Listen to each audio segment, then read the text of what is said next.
теңгені алып тастадыңыз, адимайын жасап тастадыңыз, енді бір тақпақты бір айтып тастайық. Аха, нан қоқымын шашпаңдар.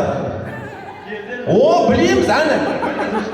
Нан қоқымын шашпаңдар, жерде жатса баспаңдар. Қастері теңіға қорғайдар. Қолды қояқты, міне азамат. Көрдіңіздер ма? Аха, ал енді, құрметті ағалар, қызық болсын. Қазір анда музыка қойылды. Жеңіске жеткен, есіміңіз бұрады? Ғазиз ағамызға бір қол соғып қойыңыздар. Ал енді өзіміз жасап отырып, өзіміз алып кеткен болмайды. Ғазиз жеткен ең болсын. Тиім. Атқаным болсын біздің.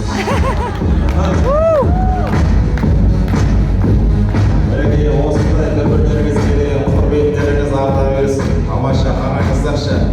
Ағасы бардың жағасы бар, інісі бардың тынысы бар. Ағасының беделі мықты болса, інісіне берер жұмысы бар дейді. Рахмет, міне сый-сияпаттарыңызға, ал енді қадірменді ағайындар, дастарханға екінші